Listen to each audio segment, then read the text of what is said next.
빌립보서 2장 5절과 6절 말씀입니다. 다 찾으신 줄 믿고 제가 봉독합니다. 너희 안에 이 마음을 품으라. 곧 그리스도 예수의 마음이니 그는 근본 하나님의 본체시나 하나님과 동등됨을 취할 것으로 여기지 아니하시고. 아멘. 할렐루야. 너무 반갑고 잘 오셨습니다. 잠깐 기도하겠습니다. 하나님 감사합니다.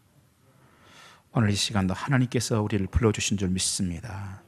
광야에서 이스라엘아 들으라 말씀을 주셨던 하나님께서 저희들에게 말씀을 주실 줄 믿습니다.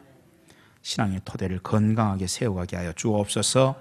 부족한 종을 주께서 붙들어 주시옵소서. 예수님 이름으로 기도하옵나이다. 아멘. 지금 계속해서 복음학교 내용으로 설교를 하고 있습니다. 지난 주일에 제가 이 복음에 대해서 잠깐 얘기를 했어요. 이 복음은 성경에 있는 내용, 이 말씀도 복음이지만 예수님의 삶 전체가 다 복음이다 그랬어요. 그래서 예수님이 십자가에 죽으신 거, 부활하신 거, 이거 삶이거든요. 이거 다 이게 복음이다. 제가 그런 얘기를 했습니다.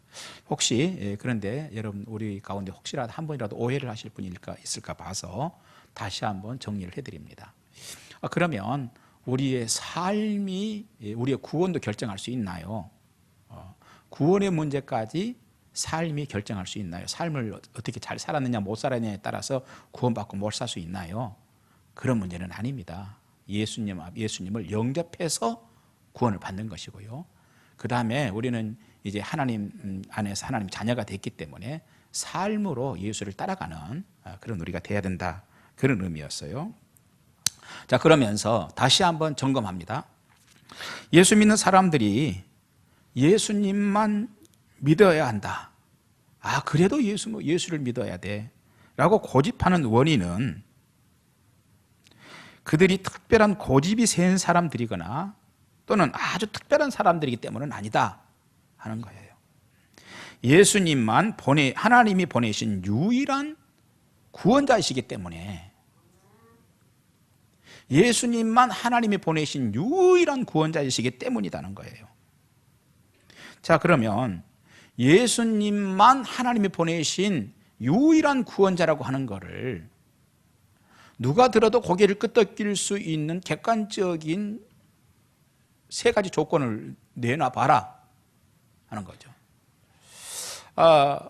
그렇지 않으면 그냥 혼자 자기 신념에 차가지고 우게 되는 거냐. 이 고집은 뭐죠? 자기 신념에서 나오는 거예요. 전혀 앞뒤 전후 생각할 거 없이 내 신념이 그러니까. 많은 예수 믿지 않는 사람들이 예수 믿는 사람들에 대해서 오해를 할 수 있는 요소가 있는데 바로 이 부분이에요. 예수 믿는 사람들은 자기 신념에 의해서 고집을 부리는 것이다 라고 생각할 수 있거든요. 그런데 이 신념이 아니라 객관적인 원칙에 의해서 우리가 그럴 수밖에 없다 하는 거죠. 여기는 객관성을 가지기 위해서는 세 가지 조건이 필요하다 그랬어요. 첫째는 본인 진술이 필요하다 그랬거든요. 예수님께서는 본인 진술을 어떻게 하셨는가? 인류 앞에 요한복음 14장 6절에 예수께서 이르시되, 분명히 그렇게 말씀했죠. 예수께서 이르시되 내가 곧 길이요 진리요 생명이니 나로 말미암지 않고는 아버지께로 올 자가 없느니라 그랬어요. 그리고 딱 자른 거예요. 나로 말미암지 않고는 아버지께로 올 자가 없느니라. 만일에 그 부분에 있어서 요즘에 소위 말하는 감람나무의 이름으로 구원을 받는다, 또는 무슨 보혜사의 이름으로 구원을 받는다, 또는 무슨 이긴 자의 이름으로 구원을 받는다, 그랬으면 예수님께서 그 부분에서 어떻게 정리를 해줘야 된다고요? 예수께서 이르시되 내가 곧 길이요 진리요 생명이니 후대에 감람나무가 와서 감람나무의 이름으로 이들 구원을 받을 것이다 라고 하셨어야 된다는 거예요. 어떻게 2000년 전에 예수님이 태어나셨는데 2000년 후에 있을 일을 예수님이 어떻게 아시고 그런 얘기를 할 수 있어요? 그거는 그때 일이고 2000년이 지난 후니까 지금 어떻게 이 세월이 흐른 후를 예수님이 어떻게 아시고 그랬겠어요? 만일에 그렇게 얘기한다면 예수님은 하나님의 아들이 아닌 것이죠. 미래에 일어날 구원에 관해서 매우 중요한 문제를 말씀을 하실 수 없다. 왜? 세월이 너무 길기 때문에, 알지 못하기 때문에. 그렇다면 그분은 하나님의 아들로서 구세주의 자격이 없는 것이죠, 사실은. 그러나 예수님께서는 아주 분명하게 미래에 일어날 일을 구원에 관하여서 아주 분명하게 말씀하셨거든요. 예를 들면 보혜사를 보내실 것에 대한 말씀이죠. 예수님께서 가시면서 뭐라고 그랬어요? 내가 너희에게 보혜사를 보내겠다 그랬어요. 그래서 마가다락방에 성령이 충만하게 임하게 된 것이죠. 그거는 미래에 있을 일이거든요.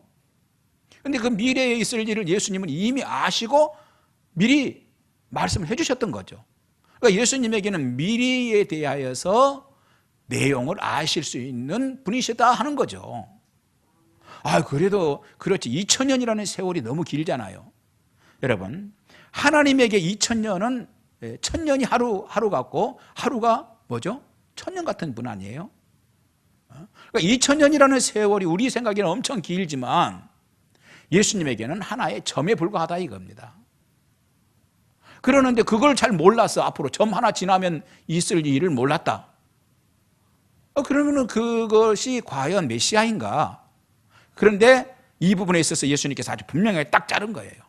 나로 말미암지 않고는 아버지께로 올 자가 없다. 이렇게 잘라버리셨단 말이에요. 그러므로 그 후에 누가 와가지고 무슨 보혜사의 이름으로라든지 이긴 자의 이름으로 구원받아야 된다든지 이런 얘기를 하는 사람들은 다 지금 헛소리를 하고 있는 거다 이 말이에요. 헛소리를. 자, 예수님의 증인의 증언, 예수님의 이제 본인 진술, 그 다음에 어떤 거를 사실로 인정하려면 본인 진술 외에 또 두 번째로 아주 필요한 조건이 하나 있는데 그게 뭐냐면 증인이죠. 증인은 뭐라고 증언을 할 수 있느냐 이거예요. 그래서 사도행전 4장 12절에 베드로가 뭐라고 그랬어요? 다른 이로서는 구원을 받을 수 없나니 천하 사람 중에 구원을 받을 만한 다른 이름을 우리에게 주신 일이 없음이니라. 이게 누가 한 얘기냐? 베드로, 예수님을 따라다녔던 3년 6개월 동안 예수님을 따라다녔던 베드로가 증언을 한 거 아니에요. 예수님만으로만 구원받는다. 다녀보니까 내가 같이 있어 봤더니 그 내가 봤다 직접. 그 얘기를 지금 해주고 있거든요. 자, 세 번째, 증인이 있어도 뭐가 있어야 된다고요? 증거물이 있어야지. 증거가 있어야 될 거 아니에요. 그래서 만일에 어떤 문제가 있으면 증거 불충분 이래가지고 오늘도 법정에서 그냥 풀어놔 버리잖아요. 왜? 증거가 없으면 그거를 사실로 우리가 확정할 수는 없다는 얘기예요. 그러면 예수님만 하나님이 보내신 유일한 구원자라고 하는 인류에게 이 구원에 관계된 증거물이 뭐냐 이거예요. 그 부분에서 우리는 무엇을 제출하는 바예요? 성경을 제출합니다 하는 거였어요. 그럼 생각할 거예요. 왜 하필은 성경인가? 왜 성경뿐인가 하는 거죠. 자, 이 부분에 대해서 우리가 생각해야 돼요. 하나님이 에덴을 떠난 인류에, 다시 말해서 이 말은 하나님과 차단된 인류거든요. 하나님과 차단된 인류에게 그 인류가 앞으로 계속 살아가며 진행될 거 아니에요. 그 오랜 세월 동안 안전하게 구원의 방편을 전달하기 위한 수단으로 성경이 아는 또 다른 것을 예를 들자면은 그걸 사용한다면 예를 들어 꿈을 가지고 하나님께서 꿈에 구원의 주가 누구다 하고 알려주시고 그리고 꿈을 통해서 하신다면은 이건 매우 심각한 문제가 되는 것이죠. 또는 자연 계시로 해서 자연 속에다가 하나님께서 메시아가 어떤 분이다 하고 자연 속에 메시아가 어떤 분이다 하고 사인을 남겼다. 그것도 굉장히 지혜롭지 못한 거예요. 왜냐하면은 꿈은 제각각 해몽을 달리하기 때문에 꿈은 제각각 각자 엉뚱하게 했다 꿈을 꾸고 해석을 각자 하기 때문에 전혀 다른 내용으로 사람들이 이해를 하기 때문에 하나님께서 꿈의 방식으로 할 수 없는 것이다. 그 다음에 자연 속에 계시를 줘가지고 하나님께서 어차피 창조하실 때 그렇게 했으면 얼마나 좋을까? 그것도 매우 심각한 문제다. 왜냐하면 자연은 변화되어 버리기 때문에. 그래서 가장 좋은 방법은 인간의 마음이라고 하는 것에 진리를 담아주는 것이죠. 구원에 관계된 메시지를 마음속에 담아주는 방법입니다. 자, 그러면 인류 대대로 그 진리는 이어질 거예요. 할아버지에게 있던 마음속에 담았던 아버지에게 손자에게 이렇게 계속 담아지게 될 것입니다. 그리고 이 인간의 마음속에 담아주는 이 메시지 방식 중에 최고의 방식은 뭐냐? 그건 언어라는 거예요. 언어를 통해서 마음에 남겨주고 또 마음에 남겨주는. 그런데 언어에는 두 가지 언어가 있다고 그래서 하나는 음성 언어가 있고 하나는 문자 언어가 있는데, 음성 언어도 사실은 이거 전혀 다른, 전설 따라 삼천리 방방곡곡에 퍼져버리는 전혀 다른 이런 문제가 되기 때문에 음성 언어로도 불가능한 것이다. 이게 지혜롭지 못한 것이다. 그래서 가장 합리적이고 가장 하나님께서 차단되어 버린 인간에게 남겨줄 수 있는 메시아에 대해서 남겨줄 수 있는 것이 바로 이 문자 언어, 글로. 그래서 이것이 곧 성경이다. 우리가 이렇게 얘기를 하는 겁니다. 자,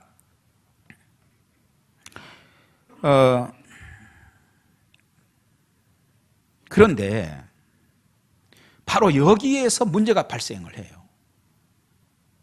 뭐냐? 이 성경에 근거한 이단들이 발생하더라는 거예요. 이 성경에 근거한 이단들이 발생을 해. 자, 이 땅에 수많은 이단들이 자신들의 정당성을 강변하는데 무엇을 가지고 자신들이 옳다고 강변하느냐? 성경을 텍스트로 사용한다는 거예요. 그들은 성경을 각각 자신들의 입장에서 맞도록 해석을 합니다. 또는 풀이를 하죠. 비유풀이, 소위 비유풀이 같은 풀이를 하면서 거기에 의지해서 자신이 구세주다, 내가 구세주다라고 강변을 합니다. 그렇게 그런 사람들이 현재 이 땅에만도 지금 100여 명이 넘고 있다는 얘기가 있어요. 자, 그러면 이제 100여 명이 넘는 교주가 있는 거죠. 자칭 예수, 내가 예수다 하는 사람들이 있는 거예요. 내가 메시아다. 그 결과 예를 들자면 한 세대에 그러면 30년으로 잡는 거 아니에요? 우리가 조금 더 양보해서 50년을 한 세대로 잡아도, 그러면 지금 50년 만에 자칭 메시아가 우리나라에만도 지금 100명이에요. 그러면 1세기면 몇 명이 나오는 거예요? 1세기면 200명이 나오는 거 아니에요? 그러니까 예수님이 지금 오신 지 2000년이 지났는데 2000년이면은 지금 몇 명이 나올 수 있는 거예요? 1세기에 200명씩이면 400명이 메시아. 예수님이 400명, 4,000명씩이나 되는 거야. 4,000명. 내가 유일한 구세주다 하는데 4,000명이 나와가지고 자기가 메시아래. 자기를 통해서만 구원받는다고 그래. 이게 무슨 메시아가 자갈 같은 거야, 이게. 자, 문제는 뭐냐? 그들의 그 세력 확장, 그 이단들의 세력 확장에는 특징이 하나 있어요. 첫째는 뭐냐? 풀이 또는 해석에 의존한다는 거예요. 그렇게 하면서 자꾸 확장을 해나갑니다. 두 번째는 특징은 뭐냐면 접근 방식이에요. 접근 방식도 참 기괴하죠. 기괴해요. 그래서 접근을 합니다. 그들은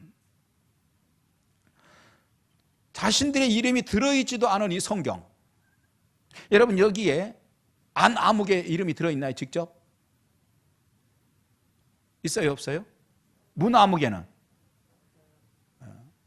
장아무개, 이아무개, 박아무개, 채아무개 아무도 없어. 예수는 있어요? 없어요? 그겁니다. 자신들의 이름이 들어있지도 않은 이 성경을 가지고 성경에서 말하고 있는 내용을 뒤집어 버려. 무슨 방식으로? 풀이의 방식으로. 구름을 피우는 거죠. 안개를. 내용을 뒤집어. 그래가지고 자신들이 자칭 예수가 돼. 풀이를 해가지고. 그리고 어떤 사람은 자신이 하나님이라고 또 그래버려. 요즘에 그런 하나님이 많잖아요. 아버지 하나님, 또 어머니 하나님, 또 고모 하나님, 이모 하나님. 우리 집에 애완견 하나님이 나올 뻔해 이제. 자, 그러니까 뭐예요? 그렇게 되니까 이제 질문이 하나 생기는 거예요. 무슨 질문이냐? 성경 풀이를 잘만 하면, 성경을 풀이만 누구든지 기가 막히게 잘하면 하나님이 될 수 있느냐 하는 거예요. 사람들이 혹할 수 있는 풀이만 해내는 사람이라면 그가 하나님이 될 수 있는 것인가? 풀이를 사람들이 오 하고 매료될 만큼의 풀이를 하면은 그 사람이 예수님이 될 수 있는가 하는 것입니다. 그런데 그들의 한계가 지난주일에 얘기했던 뺑더그멈 예화 속에 들어 있었던 것이죠. 자, 그들이 성경을 텍스트로 사용해서는 안 되는 이유가 있어요. 그들이 성경을 가지고 이걸 가지고 말하면서 내가 구세주라고 말하면 안 되는, 성경을 텍스트로 쓰면 안 되는 이유가 있어요. 뭐냐? 첫째는 성경에 그들의 이름이 없기 때문에. 이름이 없다는 것은 성경의 진정한 주인이 아니라는 거예요. 그러니 성경에 예수라는 이름이 있어요, 없어요? 그러니 무슨 얘기냐? 예수님이 성경의 주인이라는 얘기예요. 하나님이라는 이름이 있어요, 없어요? 그러니 하나님이 주인이시라는 거예요. 그런데 그들의 이름이 여기 없어요. 주인이 아니라는 거예요. 두 번째, 왜 그들은 성경을 텍스트로 쓰면 안 되느냐? 그들은 성경의 기록이 이미 끝나버린, 사도 요한으로서 끝나버린 그 이후에 스스로 발생한 거예요, 이미. 그런데 자기하고 전혀 관계도 없는 2000년 전에 기록이 끝나버린 그 성경을 가지고 이게 바로 나를 말하는 거다라고 얘기를, 그렇게 해서는 안 된다는 것입니다. 여기 아주 분명한 하나의 명제가 들어있습니다. 뭐냐? 해석이나 풀이를 아무리 잘해도, 해석이나 풀이를 기가 막히게 해도 사실을 바꿀 수는 없다. 사실을. 여러분이 한번 생각해 보세요. 저에 대해서 여러분들이 해석을 기가 막히게, 얼굴을 막 눈이 가로 몇 센치, 세로 몇 센치 뭐 이렇게 해석을 기가 막히게 하고, 한쪽 눈이 약간 작고 코는 조금 오똑하지만 뭐 이렇게 쭉 머리는 하얗고 뭐 이렇게 쭉 하면, 여러분이 기가 막히게 해석을 하면은 제가 여러분들의 동생이나 형이 될 수 있어요? 친형? 아버지가 될 수 있어요? 아니거든요. 자, 그런데 우리는 예수님만 구세주, 즉 신앙의 대상이라고 하는 것을, 예수님만 구세주, 그 신앙의 대상이라고 하는 것을 해석이나 풀이에 의지하지 않고 성경에 사실로 들어있는 객관적인 내용을 가지고 있다 이 말이에요. 아멘. 그게 뭐냐? 첫째, 오늘 이과이죠. 예수님은, 이 성경에 그럼 내용이 뭐라고 말하고 있기 때문에 이게 증거라고 얘기하느냐 이거예요. 성경이 예수님만 신앙의 대상이라고 성경은 뭐라고 말하고 있길래 그렇게 얘기할 수 있느냐 이거예요. 첫째, 예수님은 하나님이다. 성경에요, 예수님은 하나님이다라고 말씀하고 있는 거예요. 때문에 예수님만 신앙의 대상이 되는 겁니다. 오늘 우리가 읽었던 빌립보서 2장 5절 6절 같이 한번 읽어볼까요? 빌립보서 2장 5절 6절 시작. 너희 안에 이 마음을 품으라. 곧 그리스도 예수의 마음이니 그는 근본 하나님의 본체시나 하나님과 동등됨을 취할 것으로 여기지 아니하시고. 아멘. 자, 예수님은 하나님의 본체이다 그랬어요. 이게 무슨 말이에요? 하나님 자체다 그 말이에요. 하나님 자체. 자, 그래서 성경에 분명히 들어있는 거예요, 내용이. 이걸 풀이를 해봐야 아는 게 아니란 말이에요. 팩트로 들어있는 거예요. 예수님은 하나님 자체다 그 말이에요. 자체. 때문에 신앙의 대상이다 이 말입니다. 하나님이기 때문에. 자, 이 예수님이 하나님 자체라고 하는 거, 하나님이라고 하는 거는 빌립보서 2장에서도 그렇지만 또 다른 곳들도 있어요. 더 있지만 굉장히 중요한 것이 어디냐면 요한복음 1장 1절부터 18절이에요. 성경을 펴보세요, 여러분. 성경을 다 같이 펴세요. 오늘은 요한복음 1장을 좀 살펴봅니다. 요한복음 1장 1절을 여러분 읽으시기 바랍니다. 시작.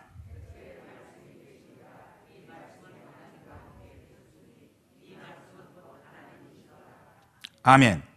자, 여기서 말씀이라는 단어, 말씀이라는 단어에 어떤 대우를 하고 있느냐 하면은 계시니라 이렇게 사용해요. 계시니라, 말씀에 대해서.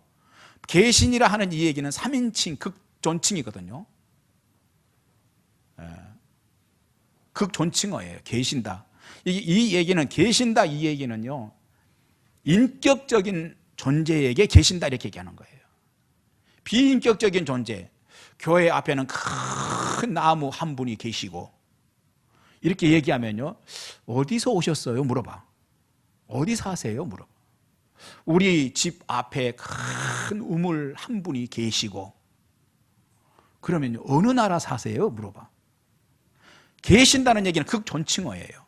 인격적인 존재에게만 부여하는 겁니다. 그래서 요한복음 1장 1절부터 뭐죠? 말씀이 계셨다. 이 얘기는, 이 말씀은 그냥 비인격적인 존재가 아니라 인격적인 존재다 하는 걸 알게 되죠. 자, 그런데 뭐라고 그랬어요? 그 말씀은 하나님과 함께 계셨고 그 말씀이 곧 하나님이다 이 말이에요. 말씀이 곧 뭐라고요? 하나님. 로고스가 곧 하나님이다 이 말이에요. 자, 요한복음 1장 1절에서는 우리가 알고 있는 성부 하나님 외에 적어도 또 다른 하나님이 계셨다고 지금 말하고 있는 거죠. 2절 여러분 한번 읽으시 바랍니다. 2절 시작. 자, 여기서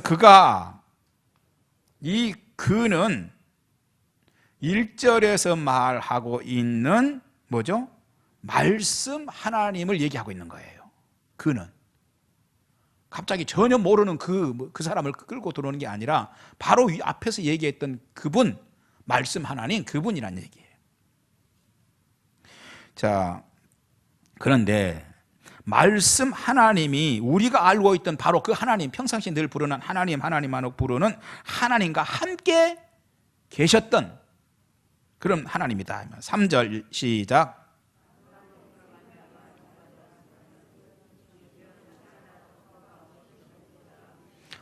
우리가 될 수 있으면 조금 잘 맞춰서 얘기하면 더 은혜스러울 것 같아. 자, 봅시다. 만물이 그로 말미암아 지은 바 되었으니. 그런데 이 그는 누구예요? 1절 표현으로 보면은 말씀이죠.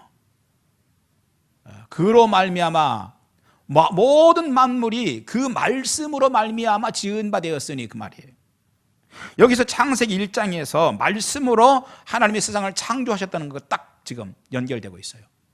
저는 어릴 때에는 하나님이 태초에 천지를 지으실 때 말씀으로 세상을 지으셨다 그랬을 때 저는 그분을 어떻게 생각하냐면 막 있으라 그러니까 펑 있고 있으라 그러니까 펑 있고 그런 줄 알았거든요. 그리고 요한복음 1장에 와서 보면 그게 아니었고 하나님과 함께 계셨던 그 하나님이신 말씀이신 하나님, 그분이 다 지으셨던 거로구나.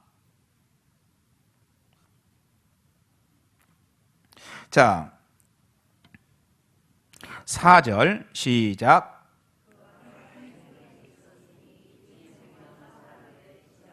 그 안에, 그런데 이 그는 누구를 말하는 거예요? 1절에서 계속 말하고 있는, 다른 데를 가지 말고 본문 내용만 보세요. 뭐죠? 누구예요? 뭐예요? 말씀이에요. 말씀. 그 말씀은 곧 뭐라고요? 하나님. 말씀은 하나님이고 하나님은 말씀이고. 자, 그런데 그 하나님, 다시 말해 그 말씀, 또 말씀 하나님, 그 안에 뭐가 있었다고요? 생명이 있었으니, 생명이 그 안에 포함됩니다. 그러면서 이 생명은 사람들의 빛이라. 여기 보세요. 말씀 하나님, 그 다음에 생명, 그 다음에 빛. 다시 말해서 빛이 곧 생명이고 생명이 곧 뭐죠? 말씀이고 곧 말씀이 곧 하나님이고, 이런 표현이죠. 자, 5절 시작. 자, 빛이 어두움에 빛이 돼 그랬어요. 자, 이 빛이, 이 말은 아까도 얘기했지만 빛이 곧 생명이고 생명이 곧 말씀이고 말씀이 곧 하나님이고. 다시 말해서 하나님이 어두움에 비쳤는데 어두움이 이게 하나님인지 몰랐다 이 말이에요. 그 그 말씀을, 빛을 태초부터 계셨고 세상을 모두 창조하신 말씀 하나님이 어두움에 비춰주었는데 쫙 비쳤는데 어두움들은 그가 하나님인 것을 자체를 몰랐다는 거예요. 이 사건은 하나님이 세상이라는 어두움에 실제로 오신 것을 지금 얘기하고 있는 것이죠. 6절 같이 읽습니다. 시작.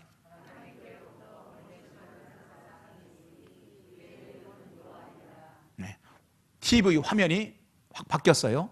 지금까지는 화면이 말씀 하나님에게 초점이 모아졌어요. TV 화면이. 그런데 이번에 화면이 바뀌어서 뭐죠?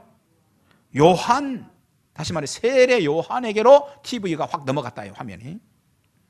이 TV에 보면은 세례 요한은 어떤 사람이냐? 하나님께로부터 보냄을 받은 사람이 요한이더라. 7절 시작.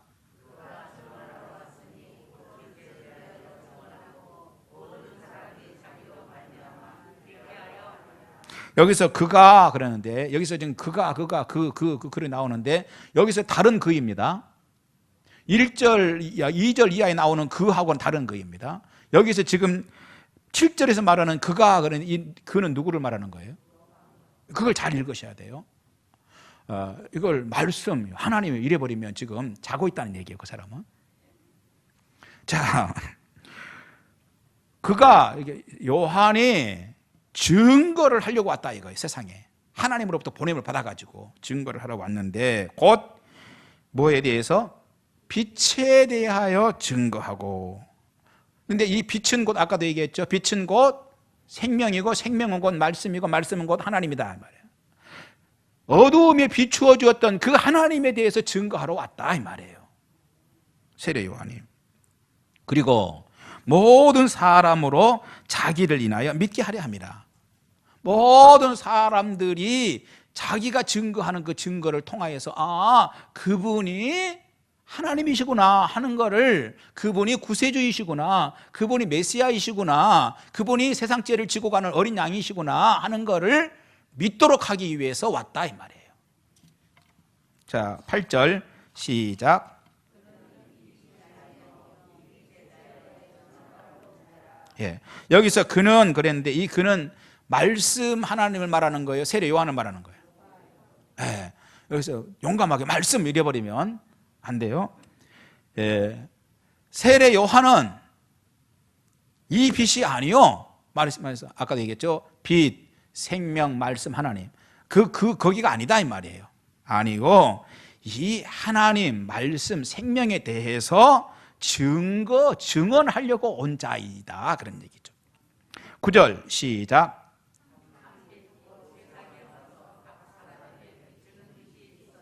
네, 여기서 이제 참빛이라는 단어를 썼어요. 왜 그랬을까? 지금 요한 얘기를 하면서 빛 얘기를 계속 했기 때문에 지금 여기서 또 빛 얘기하면은 거기에 많이 이렇게 빛에 대해서 이렇게 상당히 상쇄될 가능성이 있기 때문에 참이라고 하는 단어를 다시 붙였어요. 진짜 생명, 그 빛, 그 생명, 그 말씀, 이걸 좀 강조하기 위해서. 자, 다시 화면이 어떻게 했어요? 바뀌었어요. 예, 그래서 이건 뭐냐면은 말씀 하나님에게로 다시 이제 넘어간 거예요. 참 빛에게로. 자, 그런데 이제 어떻게 했어요? 사람들에게 비치는 빛이 있었나니. 어떻게 했어요? 세상에 왔다는 거예요, 하나님이. 그 하나님이 어떤 하나님이에요? 만물을 지으신 하나님이, 직접 지으신 그 주인이 왔다는 거예요, 세상에. 자, 그런데 이제 이 부분 우리가 쭉 보면 요한복음 1장 1절부터 18절까지가 있는데 굉장히 중요한 내용이거든요. 근데 이 부분을 이단들도 보니까 이 부분을 도용을 하더라고.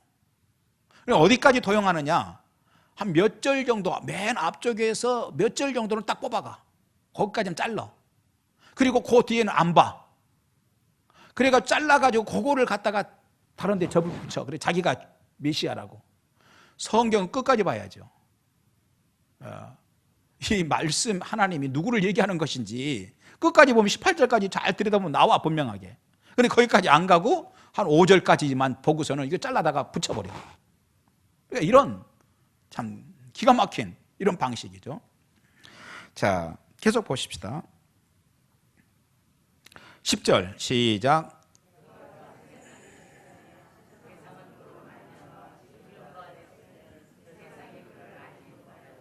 여기서 말하는 그는 누구예요? 요한입니까? 말씀입니까?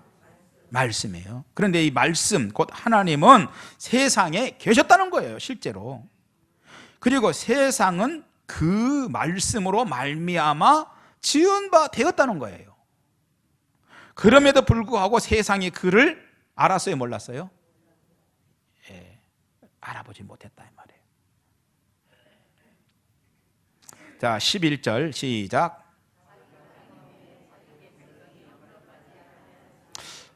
왜 자기 땅에 왔다고 얘기를 하고 있어요? 왜 자기 땅에 왔다? 그분이 만드는 거예요, 직접.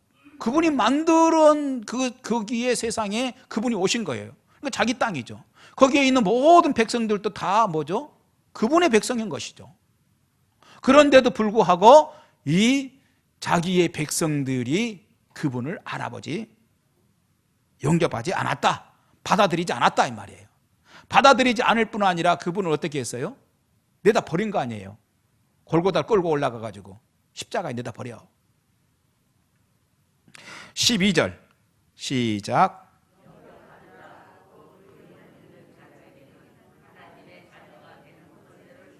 자, 여기서 이제 내다 버린 자들이 있는가 하면은 정말 하나님의 자녀가 되는 자들도 있다 이 말이에요. 하나님의 자녀가 되는 사람들은 어떤 사람들이냐? 영접해 드리는 사람, 태초부터 계셨던 그 말씀을, 하나님을 받아 영접하는 사람들이 하나님의 자녀가 되는 것이다. 그러면 영접한다는 뜻이 뭡니까? 그 이하에 보면은 곧 그 이름을 믿는 자들에게, 이 곧은 이퀄이에요. 같은 내용이에요.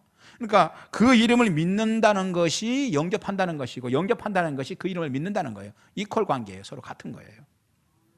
자, 그래서 그 이름을 믿는 사람이 하나님의 자녀가 되고 영접하는 사람이 하나님의 자녀가 된다, 그런 얘기죠. 13절 시작.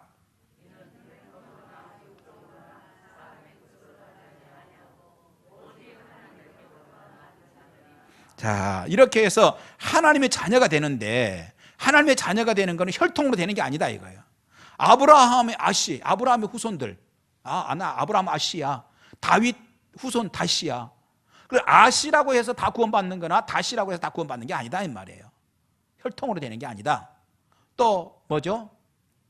육정으로 결혼관계를 통해서 그렇게 해서 하나님 자녀가 되는 게 아니다. 뭐죠? 하나님께서 나게 하시는 자들이다, 택한 자들이다, 하나님께서 그의 백성 삼으신 자들만 하나님 자녀가 되는 것이다. 자, 그 다음에 몇 절이죠? 14절. 저도 다 알고 있는데 여러분이 혹시 좋을까 봐서 물어보는 거예요. 14절 시작.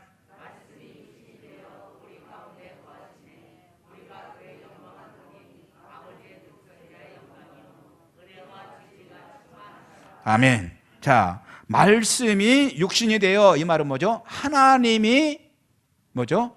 하나님이 육신이 되어 오셨다 이 말이에요. 하나님이 뭐가 되셔 오셨다고요? 육신이 되어. 그러니까 육신이 되어 오셨던 그분은 곧 하나님이다. 그런데 말씀이 육신이 되어 오셨던 그분의 특징은 뭐냐?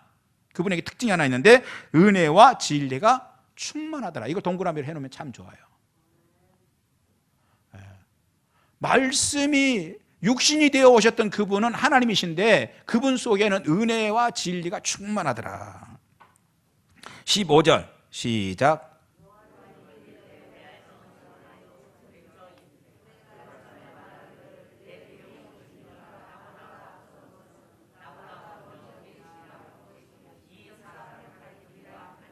아멘. 자, 이제 화면이 다시 누구에게 돌아갔어요? 요한에게 돌아갔어요. 자, 요한이 증거하면서 막 외쳤어요. 보라, 세상 죄를 지고 가는 하나님의 양이로다, 어린 양이로다 하고 요단강에서 막 외쳤어. 저분이다, 저분이다. 증거를 했어. 그런데 바로 그 사건을 얘기하고 있어요. 내가 그렇게 증거해서 외쳤는데 그분은 사실은 내 뒤에 오시는 분이기도 하지만 나보다 앞선 분이기도 하다. 이게 무슨 얘기냐? 내 뒤에 오신다 그 얘기는 세상 말로 말하면 내 동생이다 그 말이에요. 내 동생, 나이로는 내가 더 많다 그 말이에요. 나이로는 내가 더 많지만 그분은 나보다 앞서서부터 계신 분이다 그런 얘기예요. 자, 그러면 이제 아주 점점점 빛이 조그만하게 빛이 하나 있던 게 점점 사실을 향하여 밝아지고 있어요. 그러면 무슨 얘기냐? 요한이 요단강에서 보라 세상 죄를 지고 가는 하나님의 어린 양이로다 하고 증거하고 지목했던 분이 누구죠? 예수님이죠. 그래 이제 바로 그 얘기를 하고 있는 거예요. 그분은 내 뒤에 오시는 분이다. 다시 말해서 나보다 동생이다 그 말이에요. 사실 예수님은 세례 요한보다 6개월 동생입니다. 예수님하고 세례 요한하고 누가 형이냐? 세례 요한이 6개월 형이에요. 그러니까 세상적으로 보면은 요한이 형이지만 예수님은 그 이전부터 계신 분이다 그런 얘기를 하고 있는 거예요. 언제부터 계셨어요? 이전. 그 이전이 언제예요? 2000년 전이에요? 5000년 전이에요? 10,000년 전이에요? 태초예요, 태초. 이 부분을 우리가 잘 봐야 돼요. 그분은 태초부터 계셨던 분이란 말이에요. 이전, 그게 그냥 숫자적인 우리가 뭐로 얘기할 수 없는 태초부터 계셨던 분. 16절 시작.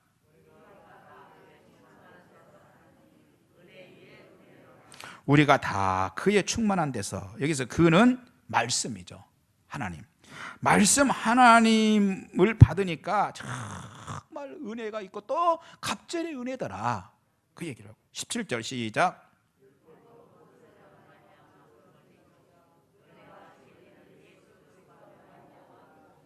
아멘. 여기서 이제 딱 밝아진 거예요. 완전히 밝아지는 거예요. 율법은 누구로부터 온 거고? 모세로부터 온 거고, 은혜와 진리는 예수 그리스도로 말미암아 온 것이다. 제가 왜 이 얘기를 하느냐? 아까 14절에서 뭐라고 그랬어요? 말씀이 육신이 되어 오신, 하나님이 육신이 되어 오셨던 그분 속에는 뭐가 있다고 그랬어요? 은혜와 진리가 충만하더라 그랬는데 17절 보니까 은혜와 진리가 충만한 분이 바로 누구냐? 예수 그리스도다 이 말이에요. 딱 밝아진 거예요, 완전히. 그러니까 예수님은 어떤 분이라고요? 뒤로 복귀를 해보면 예수님은 빛이시고, 예수님은 생명이시고, 예수님은 말씀이시고, 예수님은 하나님이시고, 예수님은 태초부터 계셨던 분이시고, 그 얘기를 지금 하고 있어요. 그래서 예수님께서 요한복음 14장 6절에서 뭐라고 선언하셨어요? 예수께서 이르시되 내가 곧 길이요 진리요 생명이니 나로 말미암지 않고는 아버지께로 올 자가 없다 이 말씀을 하시. 자, 18절 이제 마지막 절입니다. 시작.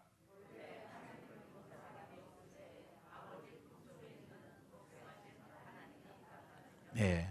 본래 하나님 본 사람 없어요. 왜? 죽어 우리는. 하지만 하나님이 어떤 분이신지에 대해서 딱 우리에게 보여주신 분이 계시는데, 독생하신 누구요? 하나님. 독생하신 누구? 하나님.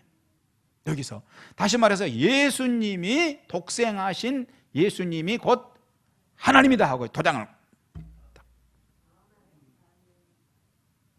자,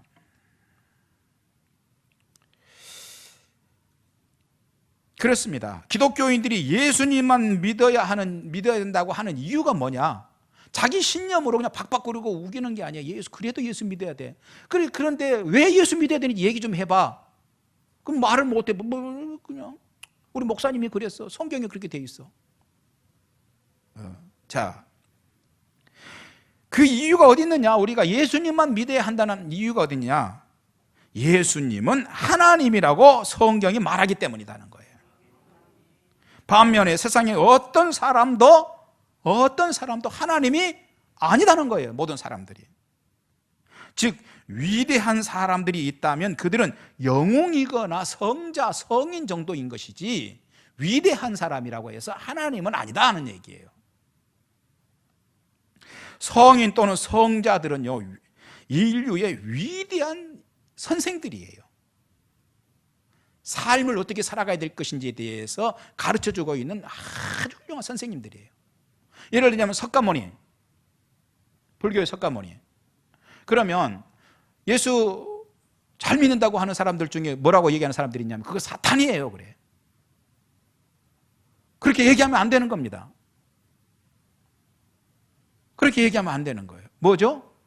하나님께서 우리 인류에게 주신 아주 훌륭한 선생님이에요.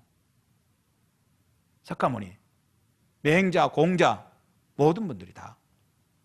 그분들의 도를 들여다봤어요.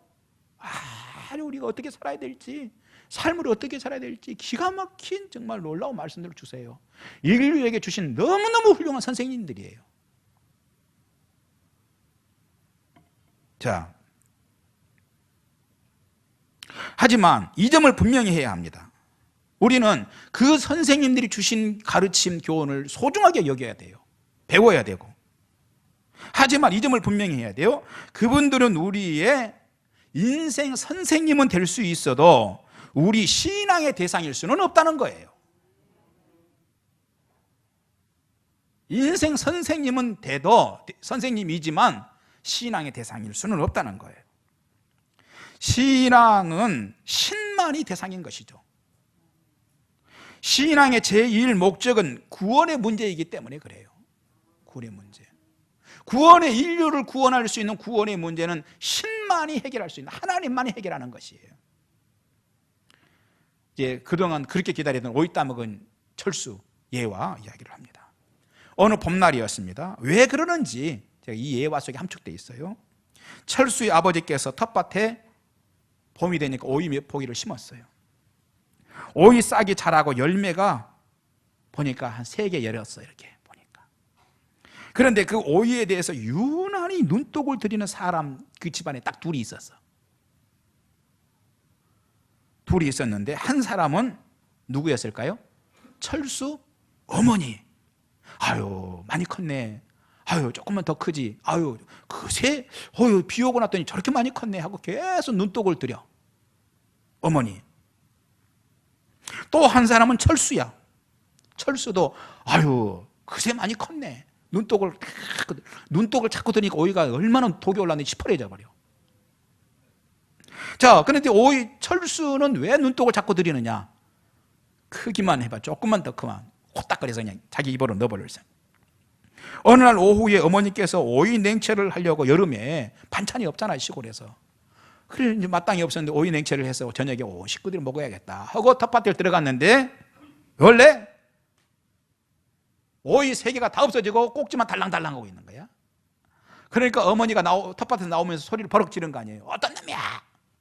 소리를 질러. 그 소리를 들은 아버지가 이 사실을 알게 됐어. 화가 난 아버지는 온 가족이 반찬해가지고 하려고 심은 그 오이를 혼자 따먹은 놈 가만히 두지 않겠다고 벼르셨어요. 그 일이 있은 후에 철수에게는 다음과 같은 일이 일어납니다. 첫째, 어떤 일이 일어났냐? 뒷곁 감나무 밑에 있던 형이 철수를 불러요. 야 철수 와, 이리 와. 왜? 형은 안 따먹었으니까. 집안에 둘밖에 없잖아요. 형이 안 먹었으면 누가 먹은 거예요? 이건 도망도 못 가. 아니라고 할 수도 없어. 그리고는 발로 툭툭 차는 거 아니에요. 무릎을. 다 알아. 불어. 형이. 다른 사람에게는 뭐 아니야, 너 안 그랬어 얘기할 수 있지만 형에게는 못해. 그래서 싹 부른 거 아니에요. 내가 3개를 다 따먹었다고. 그랬더니 이 형이 자신이 마치 아버지라도 되는 것처럼 모든 거 용서해 줄 테니까. 뭐 해 줄 테니까? 용서해 줄 테니까 한 가지 너 할래 안 할래? 여러분, 꼴에 지가 용서해서 되겠어요? 지는 더 도둑놈이야. 여러분, 큰 놈이 큰 죄를 짓겠어요? 작은 놈이 큰 죄를 짓겠어요? 에? 우리 다 알잖아. 작은 놈은 오이 따먹은 죄를 졌지만 큰 놈은요, 어느 날 어머니가 새벽에 말을 안 해서 그렇지 아버지 옷 새벽에 뭐가 부스럭부스럭 그래서 일어나 눈을 이렇게 뜨고 봤더니 그 형이 아버지 주머니에서 돈을 훔쳐가는 걸 어머니가 봤거든. 말을 안, 집안이 시끄러울까 봐 얘기를 안 한 거야. 지는 아버지 주머니에 돈 훔쳐 간 게 더 큰 죄예요. 오이 따먹은 게 더 큰 죄예요. 지는 머리 큰 놈이 더 죄를 크게 짓는 거예요. 그래 놓고서는 오이 따먹은 동생을 조인트를 까면서 용서해 줄게 내가. 형 하라는 대로 할 거야? 그 뭐야 형? 형 앞으로 운동화 빨아. 일주일에 한 번씩. 언제까지? 내가 그만할 때까지. 자, 세상에 이런 종교가 참 많아요. 참 많아. 교주들이 불러다가 조인트를 까면서 불어. 내가 용서해 줄 테니까 하라는 대로 해. 이런 거 아니에요? 이런 종교가 많아. 또 두 번째 어떤 일이 있었느냐. 철수는 오이 몇 개 따먹었으니까 스스로 이제 그 갚으면 되지, 까짓 거. 갚을 거야, 내가. 나쁜 짓을 했지, 내가. 그러니까 어떻게 해요? 나쁜 짓을 했으니까 갚아야지 생각을 한 거예요. 그걸 갚는 방법은 두 가지밖에 없잖아요. 하나는 남의 집 오이밭에 밤에 가가지고 몰래 오이를 한 자루 따다가 마루 위에 수북하게 부어놓는 거예요. 그러면 갚는 거지. 또 한 가지는 그 나쁜 짓이니까 착하게 아르바이트를 해가지고 돈을 좀 벌어가지고 시장에서 오이를 사다 놓으면 되지, 까짓 거. 하지만 그것은 아버지께서 진정으로 바라시는 것이 아니에요. 세상에는 그런데 그런 종교가 있다고요. 갚아야지. 왜? 내가 너무 나쁜 짓을 한 거야. 세상에 정말 나는 나쁜 놈이야. 온 가족이 먹을 걸 내가 혼자 후딱거리. 그런 정말 그러면서 반성하면서 참 착하긴 해. 그래서 가가지고 갚겠다고 거기 가서 들어요. 이게 말하면 불교란 말이에요. 불교는 내가 얼마나 전생에도 내가 죄를 지었고 이 생에도 좀 갚아야지. 더 이상 오이 따먹지 말아야지. 이게 착하거죠. 그래서 산에 들어가고 이제는 오이를 안 따먹으러 산으로 들어가 버리는 거 아니에요. 밖에 있으면 자꾸 따먹으니까 산으로 들어가고 이제는 오이하고 이제 결별하고. 그런데 거기에서 오이 안 따먹고 이제는 해야겠다. 그런데 마음으로는 오이를 100개 더 따먹어 버려. 2개 갚는가 했더니 세상에 예수님께서는 예수께 뭐라고 그랬어요? 겉으로 짓는 것만 죄가 아니라 마음으로 이미 죄가 뜯어 먹어버린 거야. 갚을 수가 없어.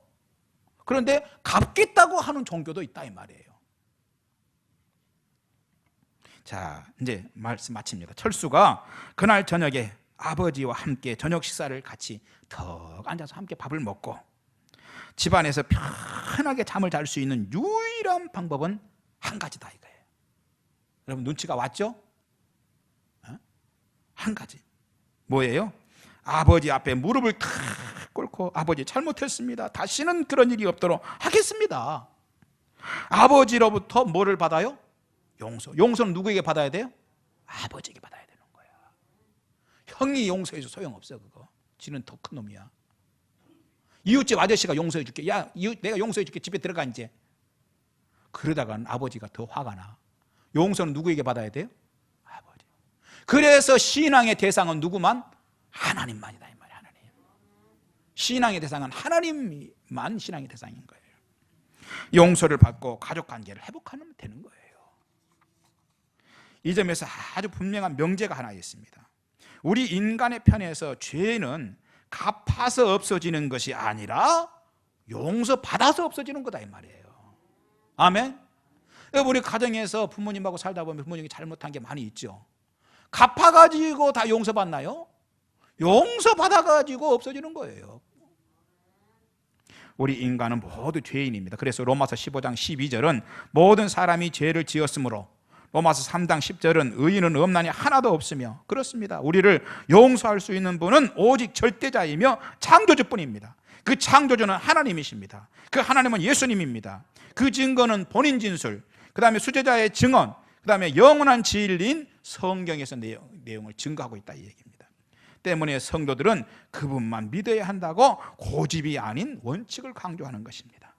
그리스도인들은 고집의 사람이 아닌 원칙의 사람들이었던 것입니다. 고집은 나에게서 나온 신념이었지만 원칙은 객관적인 사실에서 나오기 때문입니다. 인류에게 영원히 객관적인 사실의 중심에는 하나님만 영원한 객관이다. 아멘. 하나님의 말씀인 성경만이 영원한 객관이다. 우리는 그렇게 믿는 것입니다. 기도하겠습니다. 하나님 감사합니다. 진리로 서게 하여 주옵소서. 흔들림 없는 신앙을 주시옵소서. 예수님 이름으로 기도하옵나이다. 아멘.